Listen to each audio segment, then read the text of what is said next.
9h, 11h. Europe 1, Culture Média. Thomas Hill. Bonjour Sorge Chalandon et merci beaucoup d'être là ce matin pour nous parler de ce roman, donc L'Enragé. On peut le dire, il vient de loin, ce roman, il vient de très très loin même, ça fait 45 ans que vous aviez envie de l'écrire. 45 ans que j'aurais dû l'écrire en fait, Ouais. mais j'étais pas prêt, j'étais encore un enfant, il fallait que l'adulte prenne la plume, je pense. Et il fallait que ça mûrisse, tout ça. À l'époque, vous étiez encore journaliste, grand reporter à Libé, c'est ça? Ouais. Et 77, oui c'est ça. 77. Ouais. Et donc vous entendez parler d'un centre de rééducation pour enfants qui ferme ses portes à Belle-Île-en-Mer. Et là, vous décidez de creuser un petit peu, c'est votre boulot, et vous découvrez l'histoire de ce lieu. Racontez-nous. Alors, ça a été plus tard que ça. C'est-à-dire que Libération, à l'époque, c'était un tout petit journal. Moi, j'étais un tout petit journaliste. Je suis toujours à 1m70. Mais en tout cas, je sais, je sens, je comprends que ce qu'on appelle le centre de détention de Belle-Île-en-Mer, en fait, c'était le bagne de Belle-Île-en-Mer qui existait depuis 1880. Je suis à Libération, il y a 8 pages ou 12 pages, je me souviens, c'était très très peu. Ah oui. Comment je vais annoncer la fermeture d'un centre à des gens qui ne savaient pas qu'il existait?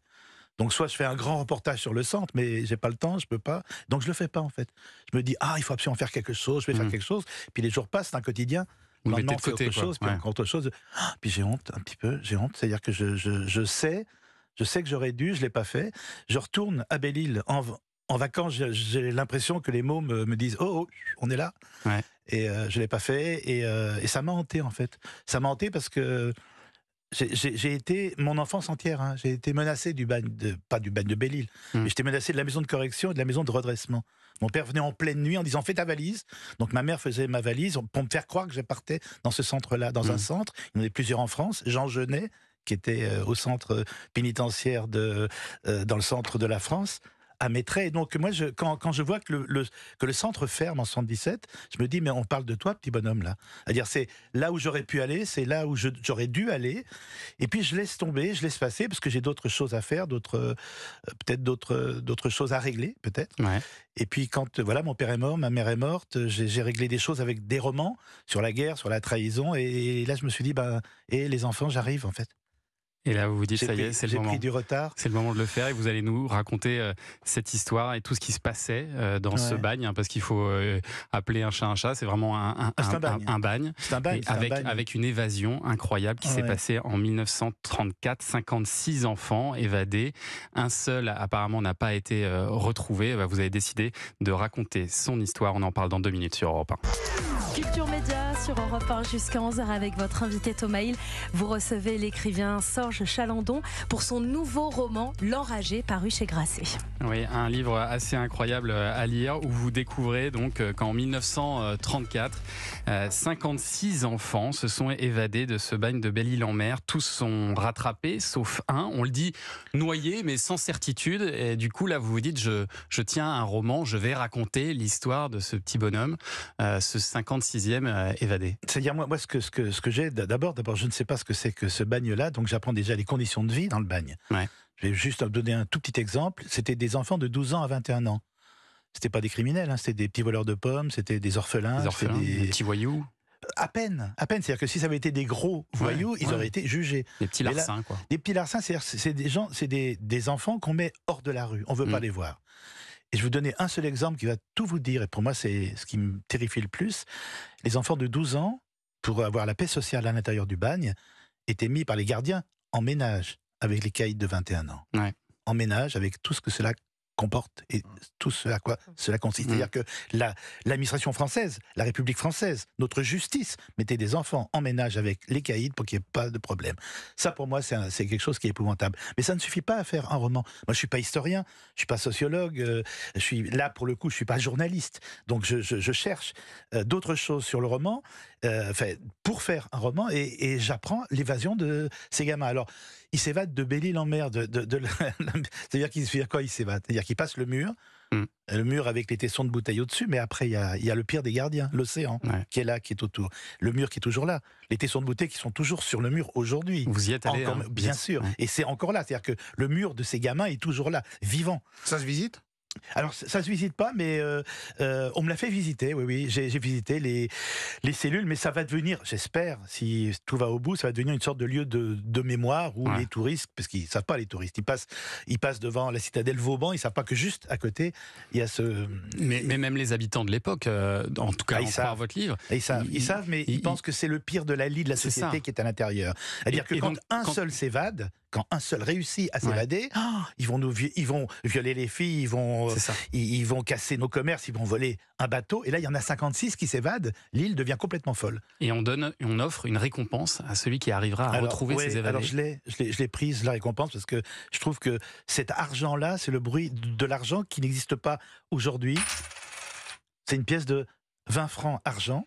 Donc, pour chaque enfant rapporté à la citadelle, la gendarmerie offre une pièce de 20 francs argent. C'est-à-dire que 20 francs argent dans le Morbihan à l'époque, quand même, c'est 4 pains de 3 kilos. Donc, c'est considérable. Alors, il y a ceux qui y vont parce qu'ils ont faim. Parce que qui va à la chasse à l'enfant pendant une nuit? Ce sont les braves gens. Il y a les pêcheurs de l'île, il y a les habitants, il y a les commerçants, il y a les paysans, et il y a les touristes. Les touristes qui jouent, il y a des touristes avec des filets à papillons et des filets à crevettes qui vont chercher les enfants. Et ça ne suffit toujours pas pour faire un livre. Ce qui, tout d'un coup, est dans la presse locale, je vois un petit entrefilet, un jour, 2 jours, en disant c'est marrant parce qu'il en manque un. Un gendarme local, j'adore cette phrase, dit il aura peut-être trouvé un jupon accueillant sur l'île, ce qui est assez mignon. Alors je vois plus une mère putative qu'une copine. Je vois plus qu'une mère qui se dit c'est un pauvre gosse, quoi. Mais la majorité de la presse à l'époque disent il se sera noyé. Mais moi, auteur pour le coup, là je suis pas journaliste, je suis pas historien, l'auteur pour le coup, j'ai quoi? J'ai 56 gamins, 55 qui reviennent et un qui manque, on ne connaît pas son nom, mais c'est magnifique. Donc c'est là où l'auteur arrive bien sûr. Et vous commencez à vous sortir du travail d'enquête que vous avez effectué avant. Absolument. Vous vous êtes plongé dans les coupures de presse de l'époque. Je veux que tout soit exact avant de commencer. Tout est exact avant qu'un personnage La seule chose finalement inventée, c'est ça, c'est l'histoire de cet enfant qui va trouver refuge chez un pêcheur. Voilà, avec des pêcheurs. C'est-à-dire que, en fait, c'est très particulier, mais ce livre, c'est la revanche d'un enfant battu, en fait. C'est-à-dire que mon père m'a juré, m'a promis le bagne. Maintenant, il est mort. Et ce bagne-là, je vais m'en évader sous un autre nom, une fausse identité. C'est un peu votre enfance que vous racontez aussi à travers ce livre. Alors, ce sont les mêmes coups, ce sont la même violence et c'est cette même rage surtout. Parce que l'enragé, quand on me dit... Alors, je n'imite pas les lecteurs qui me disent c'est pas autobiographique. Il y en a souvent qui demandent... Le lecteur est très intéressé, est-ce que c'est autobiographique? Ou est-ce que l'auteur se cache dans le roman? Eh bien si, c'est pas autobiographique, parce qu'en 1934, je n'étais pas là, mais c'est ma rage, et c'est ma colère, et c'est ce besoin d'évasion que j'ai vécu toute ma vie entière. Et là, je la revis grâce à mon petit bonhomme qui s'appelle Jules Bonneau, mais ça ne s'écrit pas pareil, dit-il. C'est pas la bande à Bonneau, lui c'est même pas qui était la bande à Bonneau, mais Jules Bonneau va être mon petit double en 1934, il va s'évader. Ça aurait pu s'appeler La Teigne d'ailleurs, vous l'avez appelé l'enragé, mais La Teigne c'était le surnom de ce Jules Bonneau. qu'on a hésité entre La Teigne et l'enragé, et quand j'ai fait une petite enquête autour de moi, d'abord, les gens me disaient mais la Teigne c'est un peu dégueulasse, la Teigne, on dit une mauvaise Teigne, une sale Teigne. Il y a un aspect négatif. Il y a un aspect négatif, et puis il y a un aspect, le crâne tout pourri avec les cheveux tout je sais pas quoi, c'est la Teigne, c'est un chien teigneux. Mais l'enragé c'est autre chose. C'est le fauve. C'est sublime, l'enragé. Qui est effectivement plein de rage, mais c'est ce qu'on aime aussi dans votre livre, dans ce personnage qui est très touchant, c'est que vous n'avez pas cherché à en faire un petit ange blessé.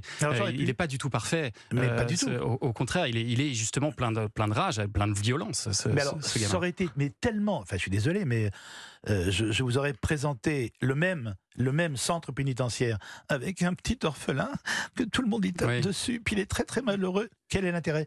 Moi, ce que je voulais, c'est qu'il y ait de la rage, il y ait de la colère. Une rage qu'on comprend très bien. C'est un salmon, bien sûr. Il est le produit de la violence des adultes, là. Mais moi, ce que j'aime, et c'est pour ça que c'est important, le centre pénitentiaire, l'évasion, c'est une partie du livre. L'autre partie du livre, c'est comment est-ce que cet homme, ce gamin, qui n'a que des poings au bout des bras, comment est-ce qu'il va ouvrir ses poings? Comment est-ce qu'il va tendre la main? C'est ça qui m'intéresse. Et c'est ça qu'il faut lire absolument. L'enragé de Sorge Chalandon, c'est aux éditions Grasset et c'est vraiment l'un des événements littéraires de cette rentrée. Sorge Chalandon, vous êtes notre invité jusqu'à 11h sur Europe 1 dans Culture Média. Restez avec nous parce que dans un instant, c'est le premier indispensable du jour, la playlist du week-end choisie par Joe Hume.